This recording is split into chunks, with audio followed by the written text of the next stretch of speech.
artworks fill everyone with pride.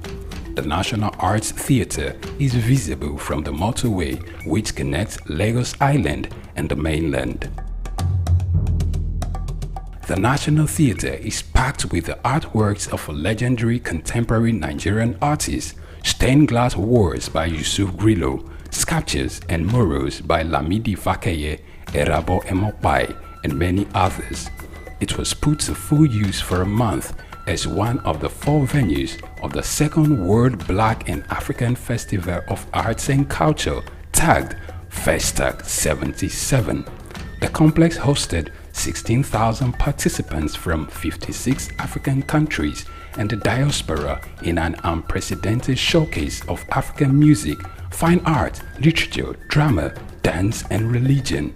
The National Arts Theatre was built and designed by Techno Expert Stroll, a Bulgarian company mirroring the Palace of Culture and Sports in Varna, Bulgaria.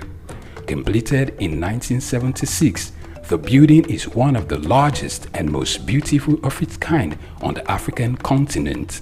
It consists of a central hall with 5,000 seats, a collapsible stage that can be quickly rebuilt, a conference hall with 1,600 seats, 2 large exhibition halls, and 2 cinemas with 800 seats each.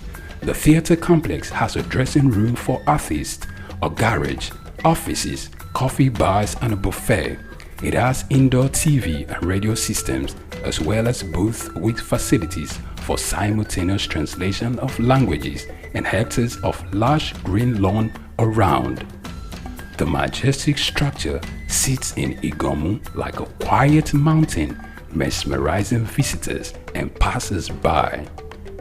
The National Theatre. Souq Enlightenment.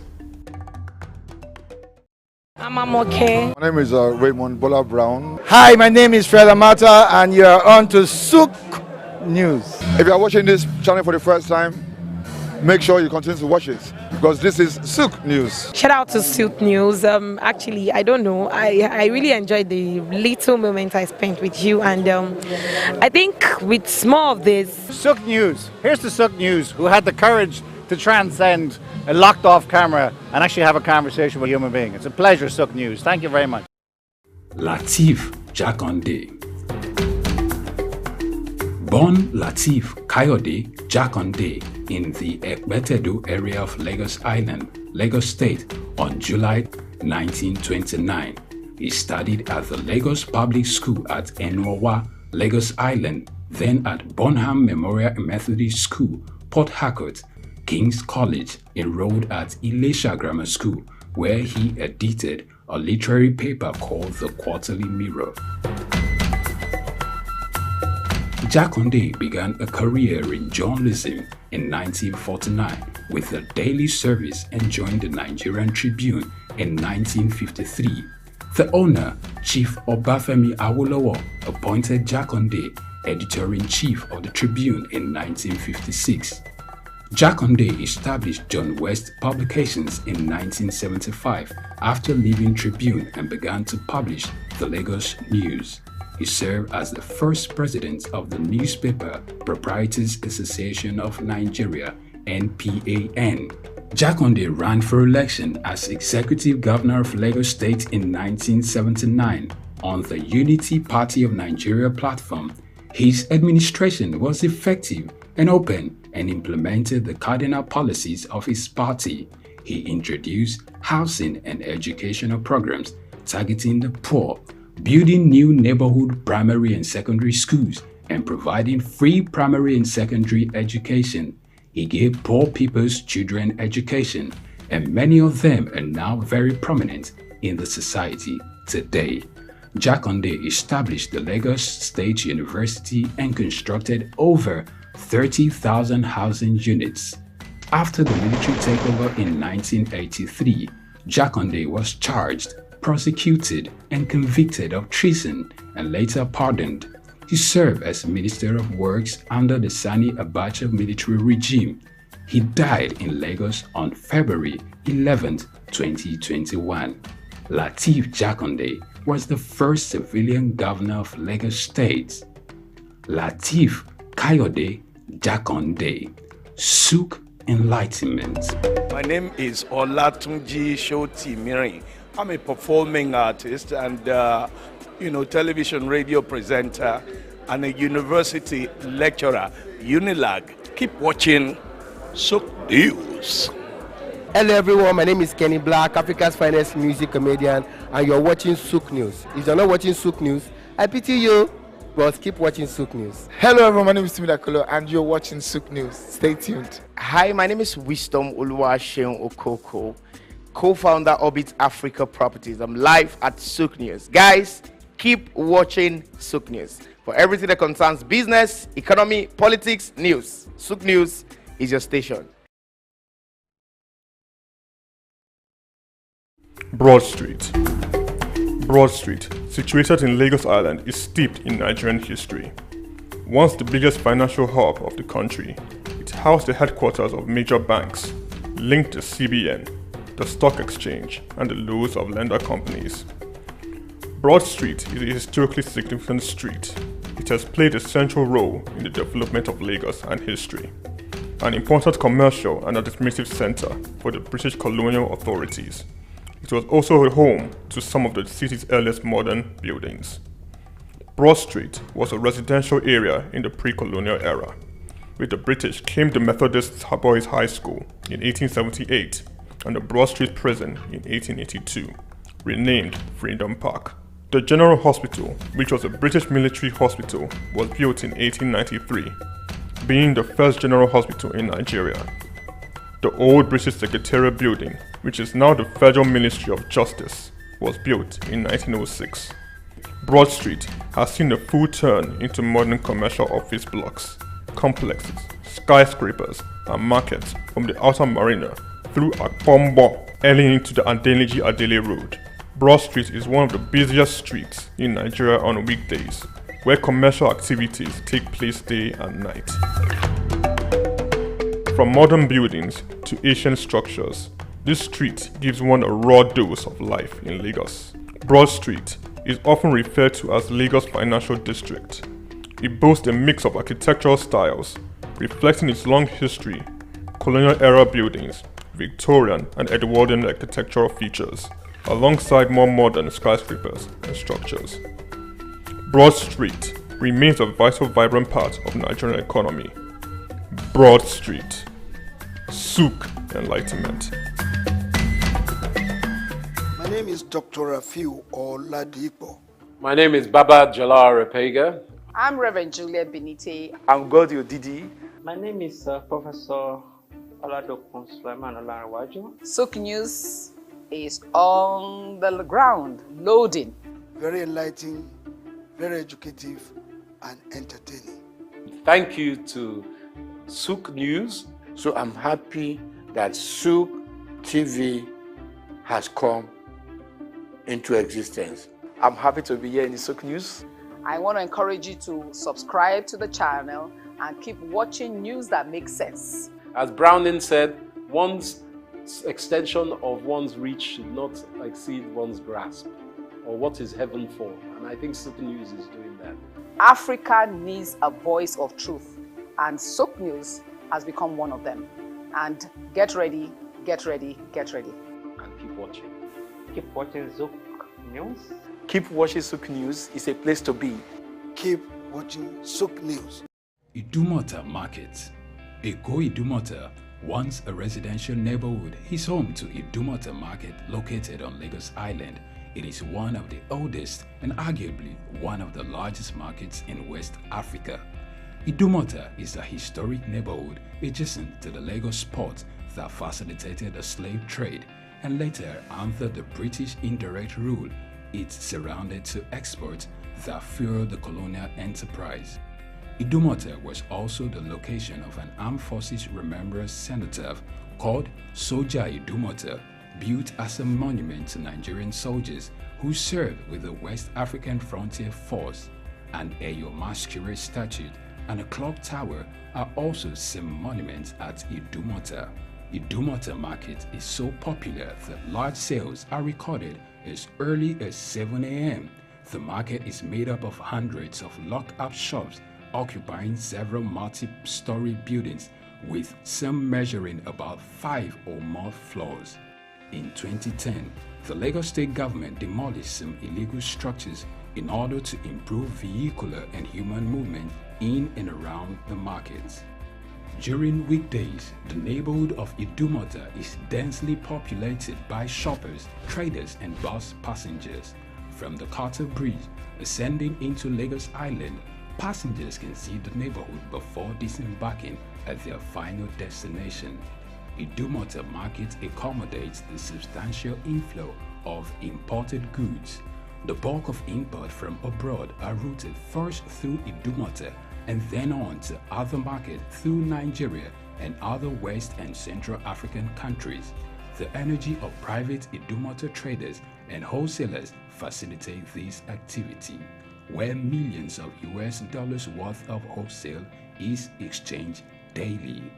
Idumota Markets, Souq Enlightenment. My name is Dr. Agility Obi. My name is Etemari Glover. Naomi, well done, and shout out to Souq News. Shout out to Souq News. I want to encourage everyone to keep watching Souq News. Shout out to Souq News, and yes, tune into them. Keep watching Souq News. They are one in town. Hey, we're watching Souq News. Keep watching Souq News. Keep watching Souq News. Catch them on YouTube and all social media channels. Hey, my name is Frank Edowo, and I'm imploring you. No, forget that. I am forcing you, coercing you to always stay tuned to Souq News for your news requirements.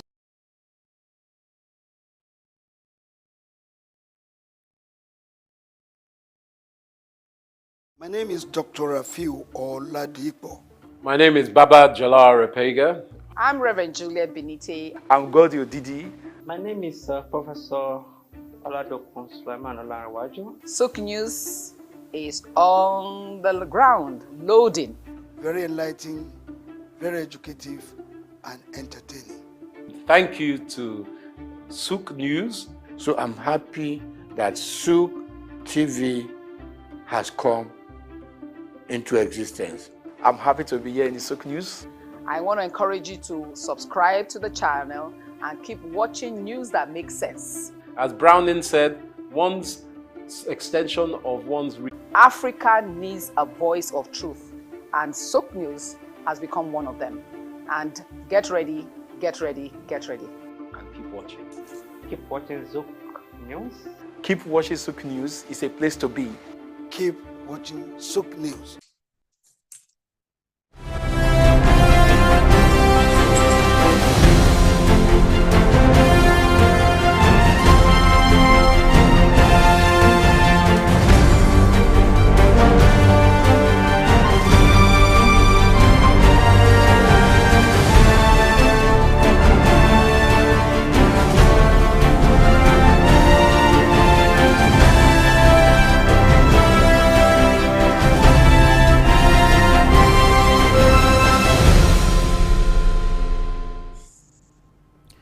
Yes, hello and welcome to Souq Pulse. We're reaching you live from our studios in Souq News, Nigeria, Lagos. Right now, we're really not sure what the weather is like, whether we are still in Hamatan or it's moving or it's heat or is the cloud are still gathering. We're not sure, but one thing we are very sure of is that here on Souq Pulse today, you will enjoy every single minute you will spend with us for the entire length of our duration of 1 hour. And on Souq Pulse, you've been with us for a while, so you know we talk about policies, we talk about government intervention, we talk about all this as it affects business, as it grows the economy. We also take a look at development agencies, both local and international. We see what is happening in Nigeria, in Africa, in West Africa. We see what's happening in Asia and other clients. We compare and say how our business is faring. We drop our stethoscope and get to see, is there actually a pause? Are we moving forward? At what point do we need to recalibrate? That's what we talk about. That's what we discuss. That's what we get to see and break down on Souq Pulse. Today we'll be looking at something that will happen weekly on Thursdays, and you don't want to miss this. I bet you don't want to miss this. We will be right back. Just don't go anywhere. When we return from the break, I will introduce our topic tell you why we really need to look at this, and also get to introduce our guests. They are on standby. Say, don't go anywhere. Souq Pulse will be right back. My name is John.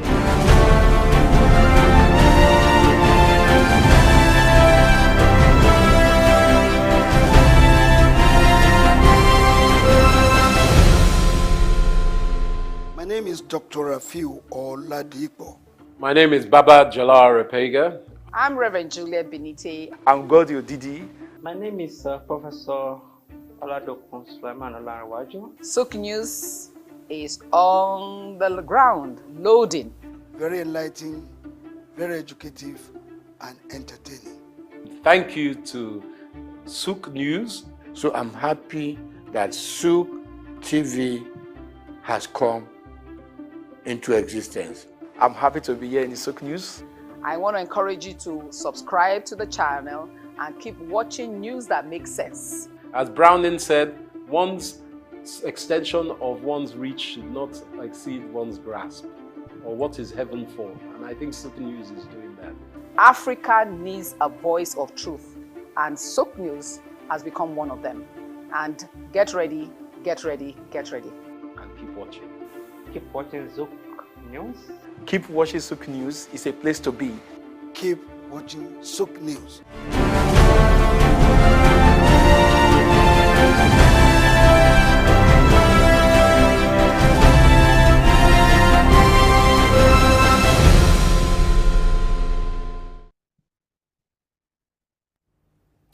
Welcome back from the break. My name is John Rogers Souq. So today on Souq Pulse, we will be looking at successful entrepreneurial endeavors in Africa. Yes, we're looking at those particular businesses that not just standing the test of time, that have come, started, struggled, failed, but succeeded somehow. But the people behind this particular business is what we'll be looking at.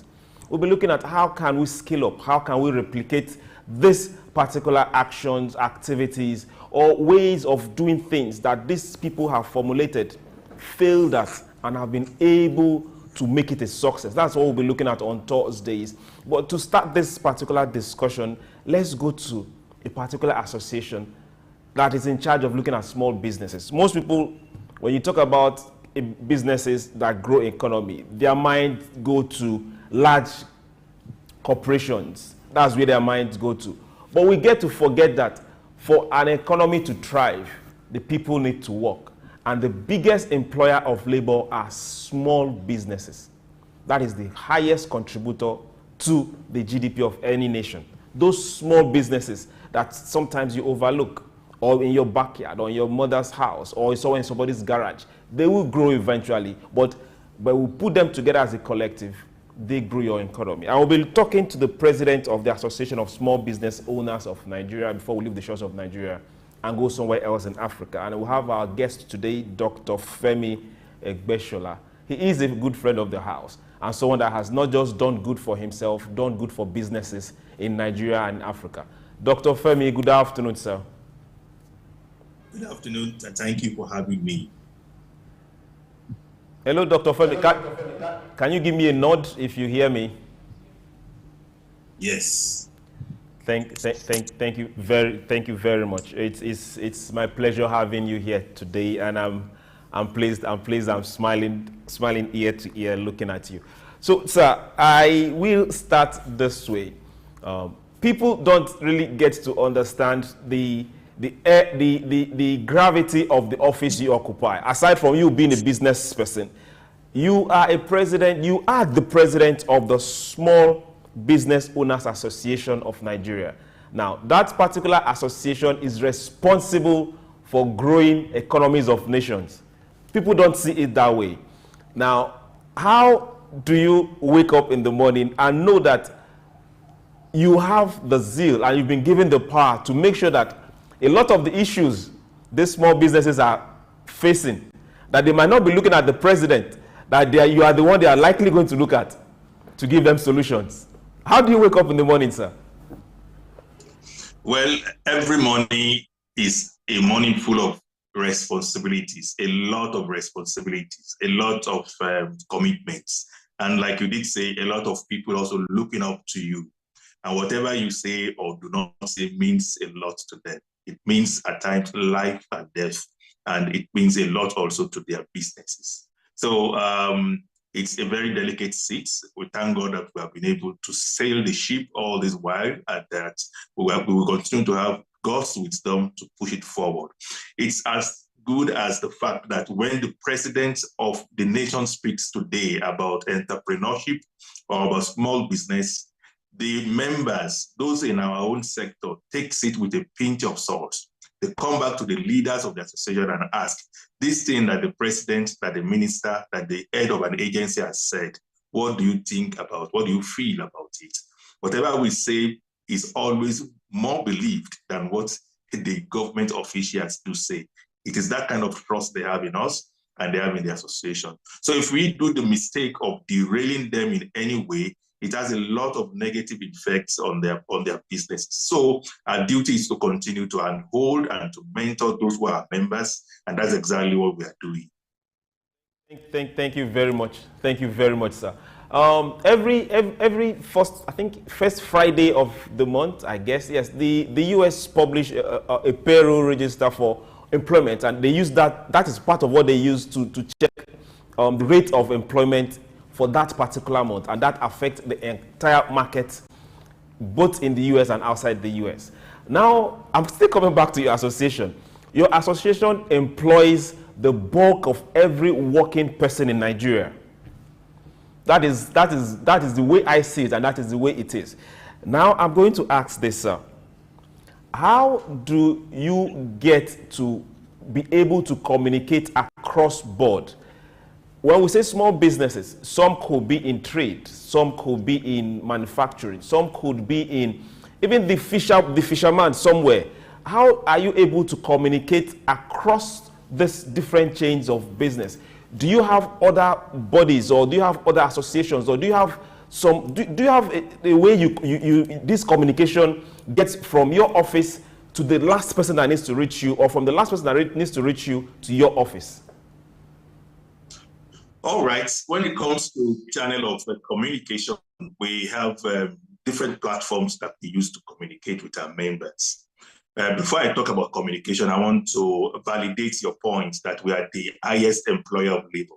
At the moment in the country today, we own 96% of businesses, that is micro and small businesses, own 96% of all the total businesses we have in Nigeria, meaning that all the conglomerates, the multinationals and the rest just form 4% of the total business community. Also, to talking about employment, we employ 84% of the job market, meaning that it is a sector that is critical to our economy. It's a sector that all of us should be interested in.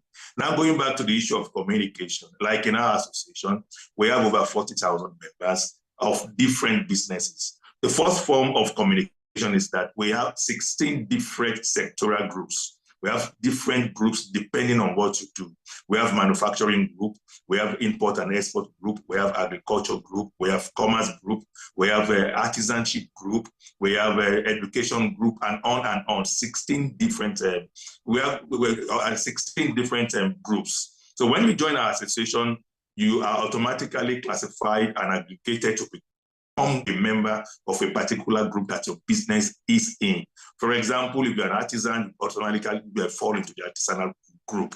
And when you're in that group, you get information, specific information for your kind of business. Beyond that, the national body also sends information to members on a weekly basis. We have loads of information to members on a weekly basis because we have information from government, we have information from corporate organizations, we have information from international communities who also are interested in small business. So the office, through different media, used to send information. We send information, first of all, through emails.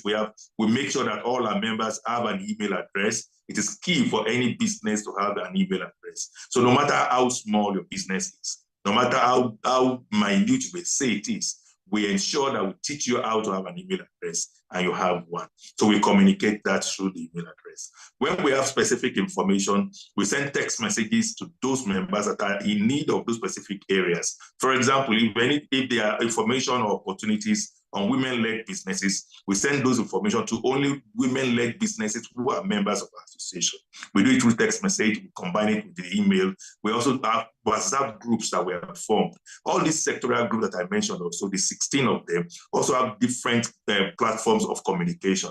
They have WhatsApp group. They also have a Telegram group that contains each member of all the groups. And beyond that also, the group have their physical meetings once in a month and also communicate information through those physical meetings. At the national office, we have virtual meeting once in 3 months with all our members. It is virtual because there's no space you can put 40,000 or more people at a time. So we use virtual web platform, and we make sure that all our members are trained to use Zoom, to use Microsoft Teams and other virtual network programs that is available. For those who do not have Android phone or who cannot afford Android phone, we make sure that we give them an Android phone that they pay back on installments. So we have an arrangement with a telecommunication company that gives them Android phone so that they can participate in virtual meetings, and they pay back the fund or the money for the phone for a period of 12 months.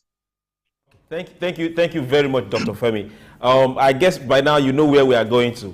This is Souq News, and here we believe in positive programming. Here we believe we don't need to dwell on issues or dwell on problems. We believe that Africa can move forward, not just Nigeria. We believe that if we focus on sorting solutions, things will get better, businesses will grow, and when families and businesses grow, then the economy will grow.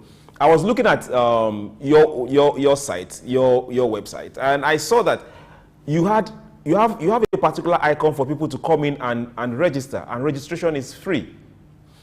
We here in Souq News, we are open and we want to see how can we contribute so that people will join this particular body, because we know that if the body is positive in growing, not just the body, but individual businesses, then aside families growing, the economy is also going to grow.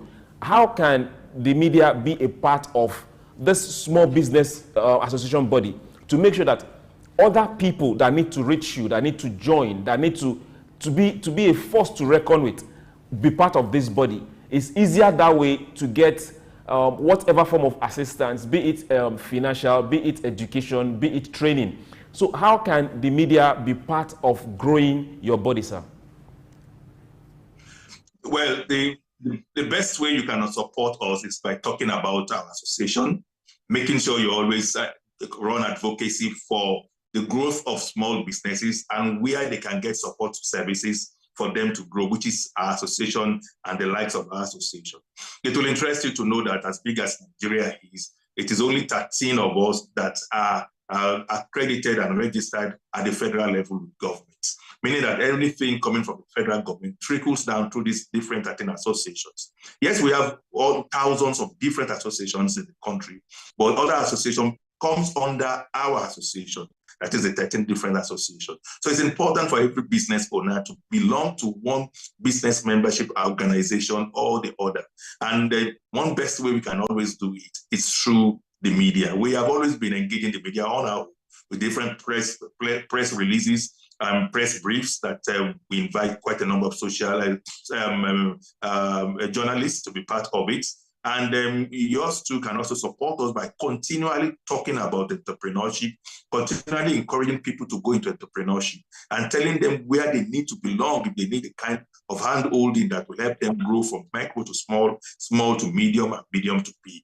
Yes, our membership is free. Last year, we took a strategic decision to make the membership of our association free. So whoever wants to join our association now is free. You just need to go online, register with us, and you begin to get information and other support services from us. That's as simple as it is. And this decision has helped to catapult our membership from what it used to be to what we have now. On a daily basis now, we have close to 250 new members joining our association. 250 new members joining every day. We can do better than that with the support of your organization, your TV station, and more media platforms. Now let's touch the younger generation, the young people. They have the strength to work. Now we get to see people graduating from schools or those that are going to learn a form of trade or artisanship, and they find it a bit difficult to have a direction. So is there anything, are you looking at, is the association looking at getting to NYSC camps? At least that is the first point of call to people that are leaving schools, or getting to state artisan boards. If those ones are registered, that's another point of call to getting young people in that trade, or marketplaces. They have market associations. If we can have that kind of interventions, are you looking towards that, or are you doing that already? Yes, we have partnership with quite a number of universities.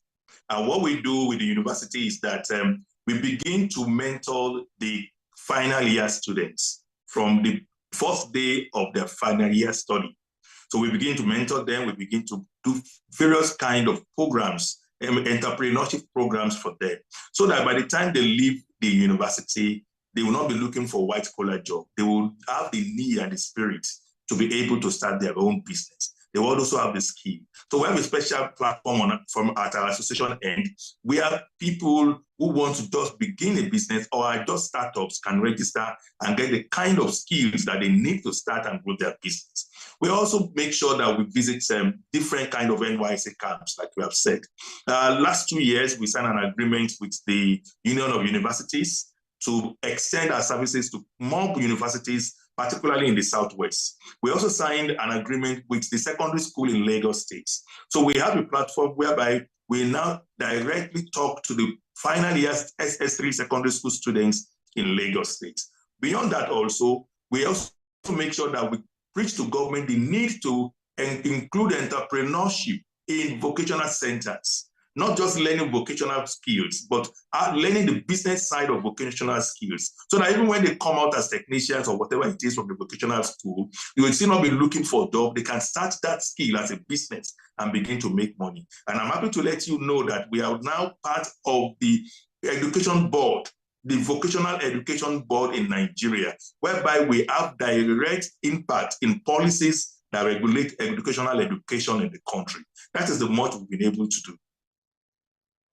Thank you very much. Most times on this show, we look at what has happened in China over the years, and we now look at what Nigeria is doing or Africa is doing, and how can we copy. I'm not going to say emulate. How can we copy? We don't reinvent the wheel. If there's something that has been done and is successful, you look for how does it suit your climate, how can you copy and get it right. Now, the same thing your organization is doing right now, China did some years ago, and they succeeded. I am happy I'm hearing this directly from you, and we are glad that, yes, we also have you in the studio. Now, I am going to give you 2 minutes. We always have, we tell our guests or we tell our major person, talk if you are in a position to give a form of policy statement, what will you speak to the people in power or to corporate organizations or to those particular organizations that have the funding to make things happen or have the strength to bring up policies that will affect not just trade, but entrepreneurship in Nigeria? What will you tell them, sir?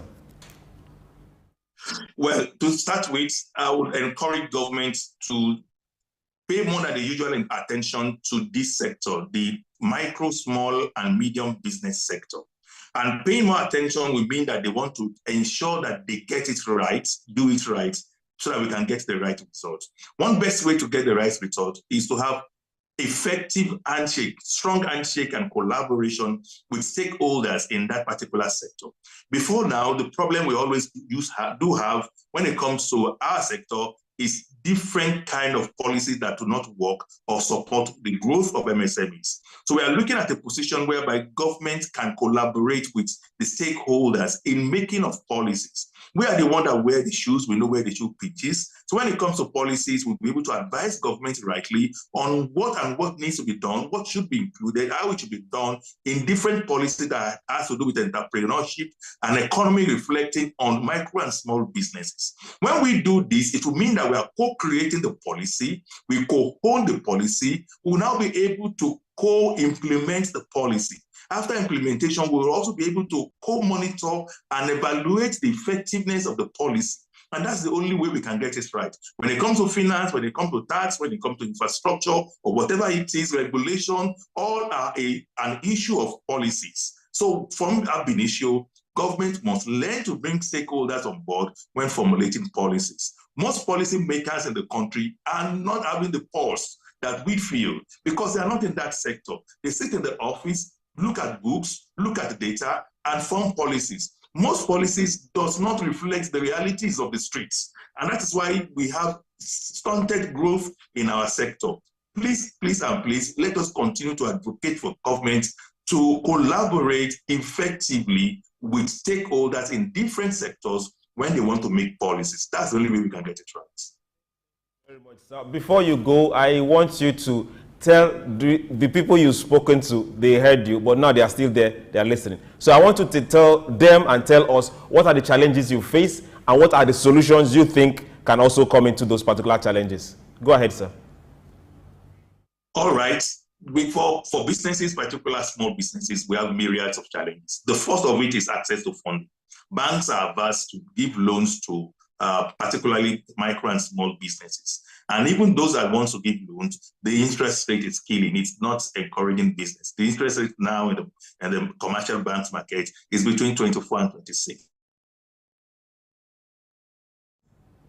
Business need single-digit funding, and at times with even moratorium. Some of us also need grants to be able to grow. Government needs to continually provide fund grants at single-digit interest rates so as to stimulate us to grow. And that's exactly what is happening in China. If you want to go into entrepreneurship in China and you decide to start a business, support systems are available to you whereby you can get loan at single-digit interest. Another next to it is the issue of taxation. Taxation has closed down the businesses of so many. We have multiple taxation.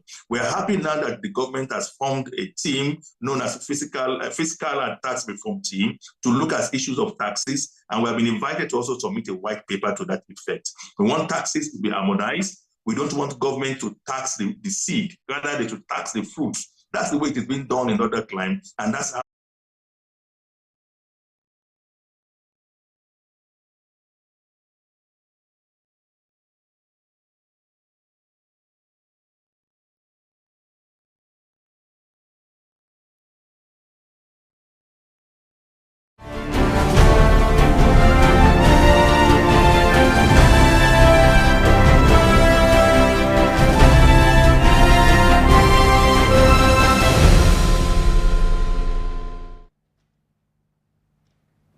Hello, welcome back. Apologies for that break in transmission. Dr. Femi, are you still with us, sir?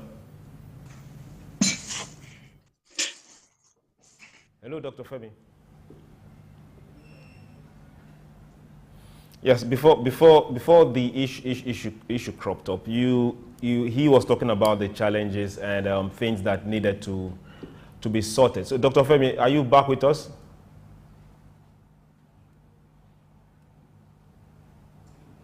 Hello, Dr. Femi, can you hear me?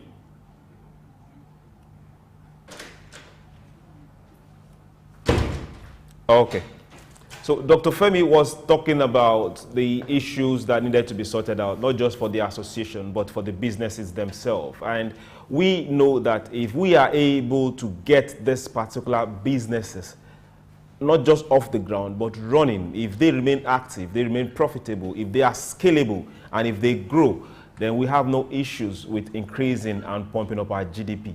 That is the way nations grow. Small businesses, thriving. Manufacturers, it doesn't matter how big it is, doing well, being able to provide the product, the services that they need to provide and get paid for it. That is how economies grow. We are all here shouting about and worrying ourselves about the dollar is majorly production. When production go up, then you have money to spend. I want to say thank you to Dr. Femi, and I hope I get to speak with him before we go. But before then, we will go on a break. And hey, don't go anywhere. Souq Pulse will be right back.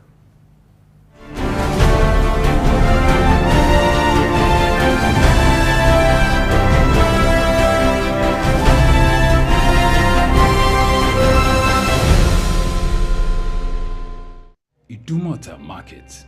Eko Idumota, once a residential neighborhood, is home to Idumota Market located on Lagos Island. It is one of the oldest and arguably one of the largest markets in West Africa. Idumota is a historic neighborhood adjacent to the Lagos port that facilitated the slave trade, and later, under the British indirect rule, it surrounded to exports that fueled the colonial enterprise.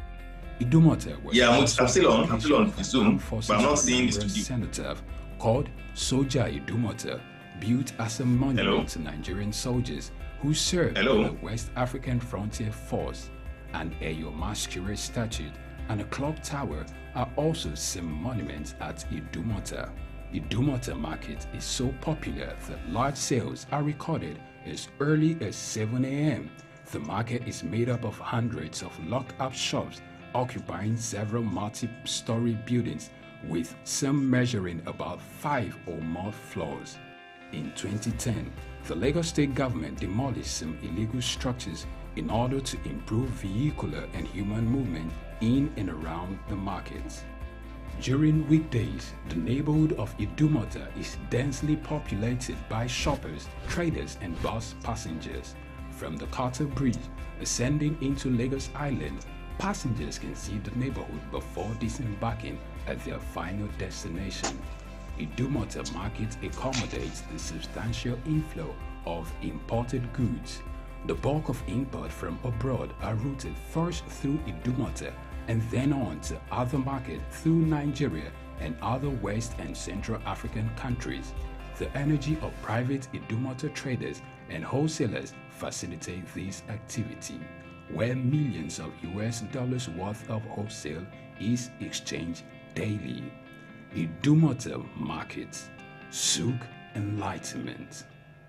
My name is Dr. Agility Obi. My name is Etemere Glover. Naomi, well done, and shout out to Souq News. Shout out to Souq News. I want to encourage everyone to keep watching Souq News. Shout out to Souq News, and yes, tune into them. Keep watching Souq News.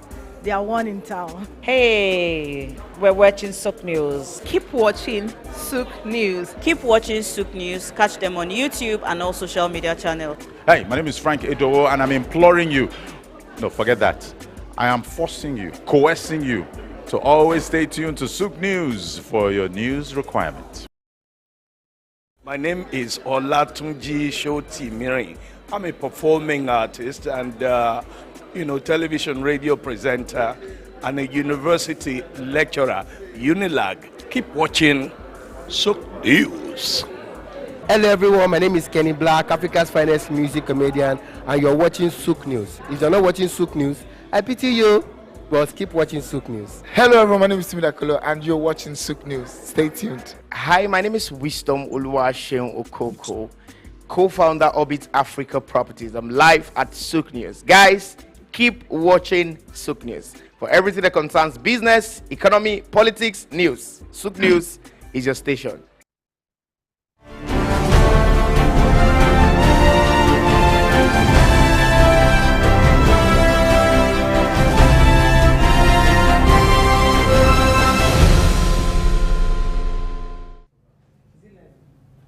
Yes, welcome back to Souq Pulse. We're still here and we are discussing successful entrepreneurial endeavors in Africa. We're speaking with Dr. Femi Egbeshola. Sir, are you still there?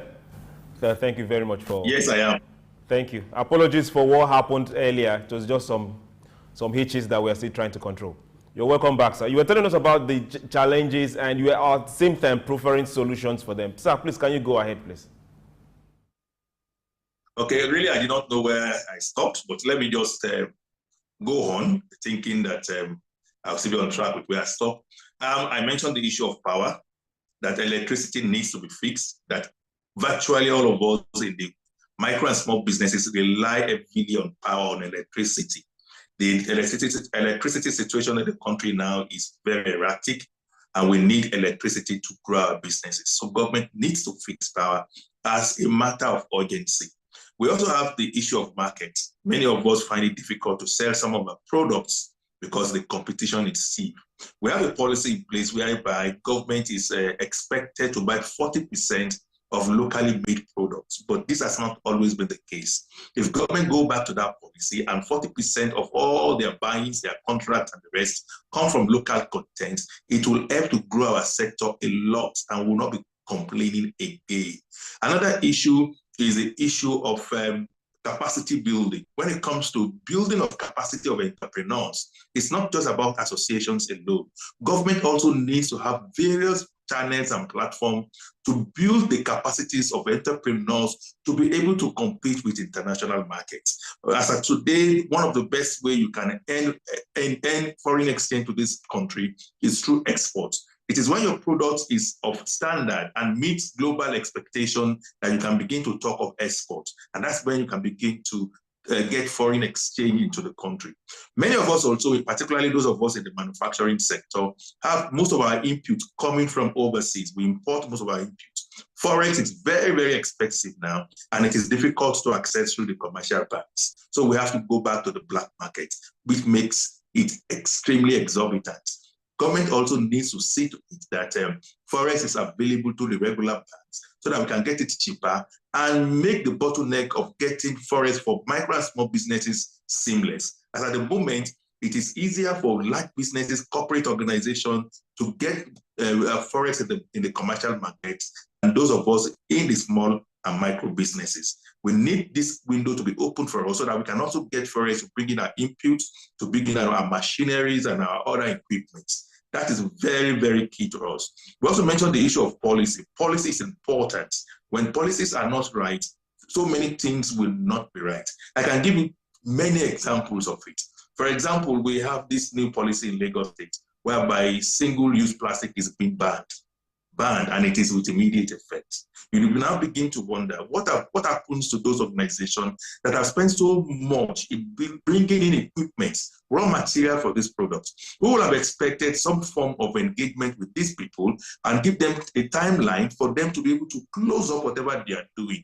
That makes it easier for them to migrate from what they are doing at the moment to another business that will continue to fetch them money. So when those businesses close up, or maybe the distributor that have warehoused of these products, when they fold up, it affects the economy too, and it is not good for our country. The list is on and on and on. For example, the regulatory bodies. You wonder, why will a regulatory body turn to a revenue-generating body? I don't want to mention any name of the regulatory bodies, but you should know some of them, whereby for you to get certification from them, you have to pay through your nose. You have to pay so much. When a small business is starting a business with maybe 200,000 naira, and it will need like 600,000 naira to get it certificated, to get it approved, you now begin to wonder, is this part of ease of doing business? These are some of the challenges that we want government to begin to look at and help us to address. If these challenges are addressed, it will be easier for us to do business, and we will be able to grow. If you look at the happenings in the country for the past 10 years, you can hardly see any small and medium businesses growing to large. Ask yourself, what's the last time you heard of a small or medium businesses becoming the Dangote of today, becoming the Unilever of today, becoming the MTN of today? It's not happening. There is a big gap. Something is wrong. That's why micro and small businesses are not able to migrate to big businesses. And that means there's a big challenge that needs to be addressed. Government needs to sit down and tackle this. That's the only way we can solve our problems, our economic problems. Now that the multinationals are leaving, the question is, who fills the gap? It's difficult to fill the gap because we are not prepared enough to fill that gap. Entrepreneurs are not encouraged and supported to grow to that point where they can take over the shoes of these multinationals and begin to do things that we need for ourselves in this country. Now they are leaving the country with the jobs, with the funding and the technology that they have. But then there is no micro, small, medium company to fill the gap. It's a bad story. Okay, thank you very much. Thank you very much, Dr. Femi. We are grateful. We can keep this conversation going for the entire length of the program, and we will still not scratch the surface. But one thing we are sure of is that we assure you that we will walk this walk with you, we will talk this talk with you, and we will support your organization, not just because it's an organization, but because it is the engine room of the economy of this nation. We want to say thank you very much for coming on Souq Pulse today, and we look forward to having you next time, sir. Thank you very much for having me. Thank you for the very good job you are doing. Thank you for advocating our case, and may God continue to help you and your team. Thank you very much, sir. Now remember this, wherever you're watching us, wherever you've tuned in, wherever you've clicked in from, We must move this nation. We must move Africa forward. We must make business prosper. We must bring those profits down this way. Now, with that, we'll go on a break. And when we return, our second guest will be joining us to talk about some personal challenges and how businesses have been able to grow under their care. Don't go anywhere. Souq Pulse is still here.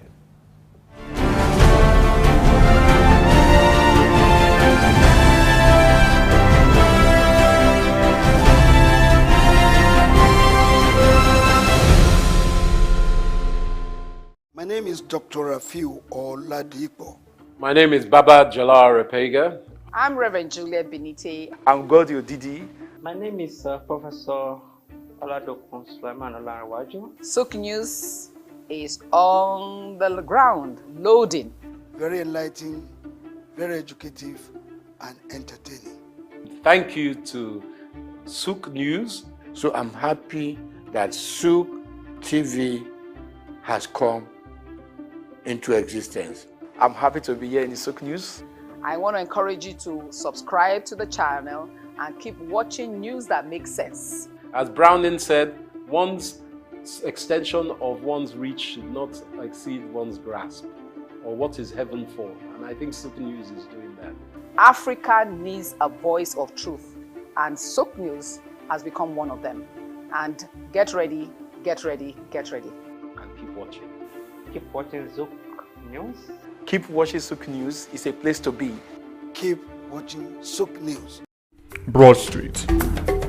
Broad Street, situated in Lagos Island, is steeped in Nigerian history.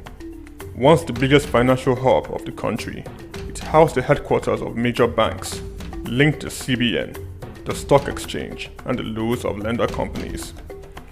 Broad Street is a historically significant street. It has played a central role in the development of Lagos and history, an important commercial and administrative center for the British colonial authorities. It was also a home to some of the city's earliest modern buildings. Broad Street was a residential area in the pre-colonial era. With the British came the Methodist Boys High School in 1878 and the Broad Street Prison in 1882, renamed Freedom Park. The General Hospital, which was a British military hospital, was built in 1893, being the first general hospital in Nigeria. The old British Secretariat building, which is now the Federal Ministry of Justice, was built in 1906. Broad Street has seen a full turn into modern commercial office blocks, complexes, skyscrapers, and markets from the outer marina through Akpombo, early into the Adeniji Adele Road. Broad Street is one of the busiest streets in Nigeria on weekdays, where commercial activities take place day and night. From modern buildings to ancient structures, this street gives one a raw dose of life in Lagos. Broad Street is often referred to as Lagos Financial District. It boasts a mix of architectural styles, reflecting its long history, colonial-era buildings, Victorian and Edwardian architectural features, alongside more modern skyscrapers and structures. Broad Street remains a vital, vibrant part of the Nigerian economy. Broad Street. Souq Enlightenment. My name is Olatunji Shotimirin. I'm a performing artist and television radio presenter and a university lecturer, Unilag. Keep watching Souq News.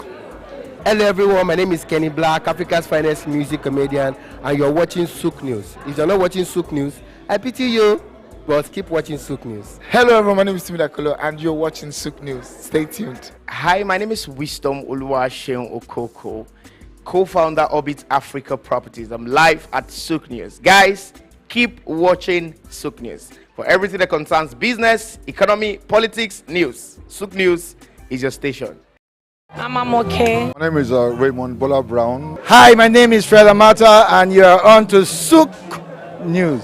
If you are watching this channel for the first time, make sure you continue to watch it because this is Souq News. Shout out to Souq News. Actually, I don't know. I really enjoyed the little moment I spent with you, and I think with more of this. Souq News. Here's the Souq News who had the courage to transcend a locked off camera and actually have a conversation with a human being. It's a pleasure, Souq News. Thank you very much.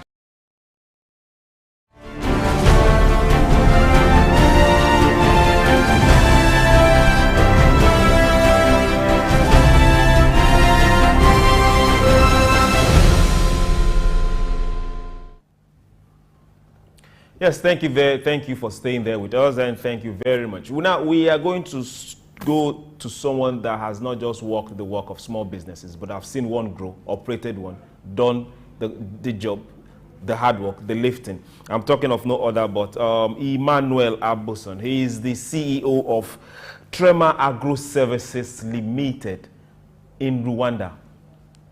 Ima, good afternoon. How are you doing? Hello, Emmanuel. Can you hear us?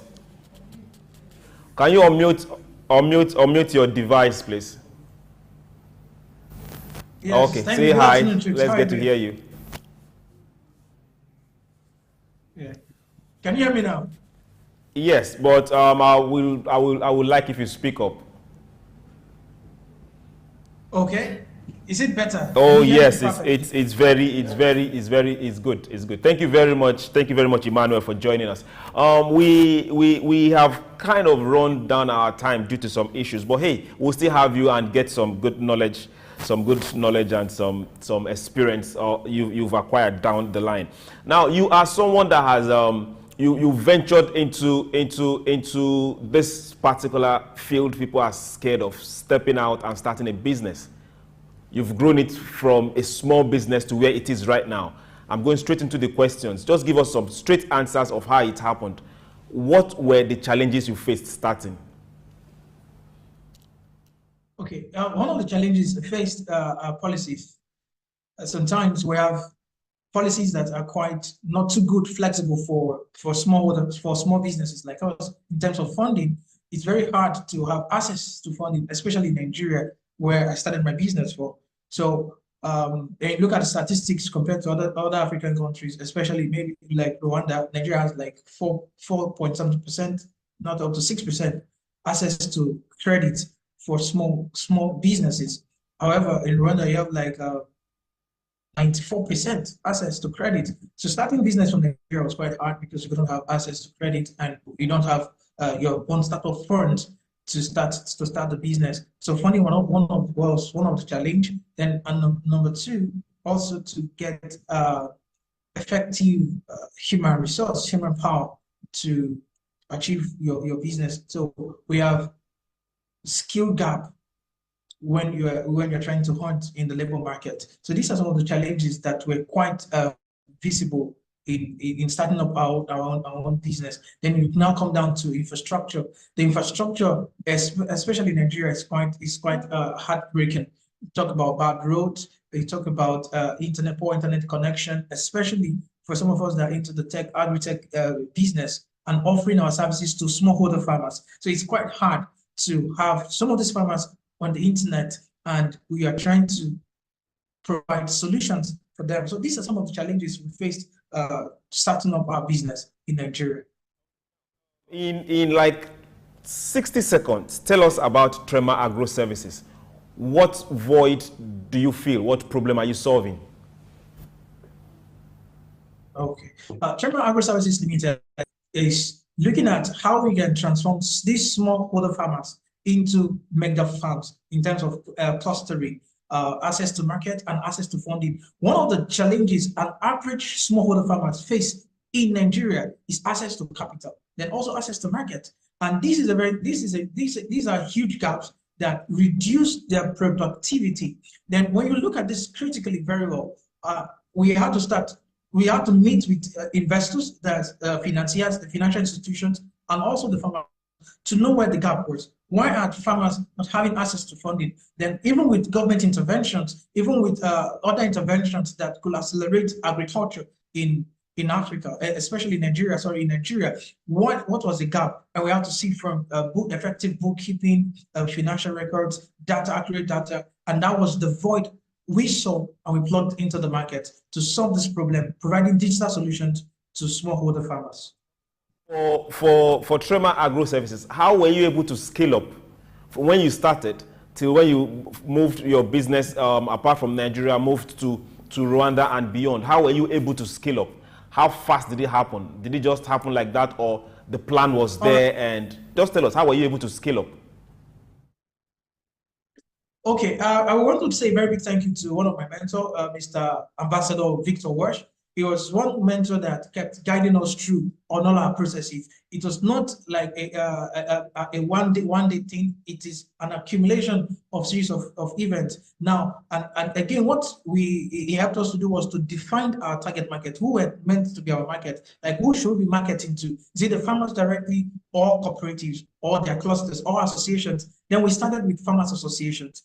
So we started engaging farmers association leadership. Then the leadership speaks to their members. So it was easier for their members to trust their leadership. And what we need to do was to gain the trust of their leadership. So that was how we were able to gain scale through into the market. And for every startup, one of the things I would actually want to tell them is the need for mentorship, especially in Africa. You need mentors that you can ride on their shoulder, ride on their experience to navigate through the market. And for startup, again, one thing is to understand that there are walls of resistance. Now, these walls of resistance are not spiritual attacks, but these are norms that you're going to face in the market. So just like the Israelites' journey into the promised land, they were confronted with the wall of Jericho. The wall of Jericho is a norm that you're going to confront your own wall of resistance and you're going to pull it down. However, riding on shoulders of mentors will help you scale through to the other side. Thank you very much, Emmanuel. Every Thursday on Souq Pulse, we will bring this program on. So, Emmanuel, don't think we are letting you off the hook. For every Thursday, you are not just going to be a guest, but you'll be an in-house person, while we have a whole lot of other guests. We want to not just grow small businesses, but tell them that no matter the challenges, someone has done it and someone succeeded at it. And you will be there to give them that encouragement and tell them, hey, no matter the road, look for mentors that are in your line of business, or mentors that can take you forward. Emmanuel, I want to say thank you very much for joining, and we look forward to having you next week, Thursday. Thank you so much. I'll be glad. Thank you. Thank you, Chicks. Everyone out there, want to say thank you for tuning in. Thank you for staying on. Thank you for always being on Souq Pulse, on Souq News. That is our darling station. Now, this is it. Africa is moving forward. Africa is the darling, and Africa will grow. Those businesses, those ideas, we need to birth them. Take those papers out of the shelf. Shake those dust off and get them going. I want to say thank you. My name is John Rogers Souq, and it's been a wonderful time having you on Souq Pulse today. We'll see you. We'll do this again tomorrow. Bye.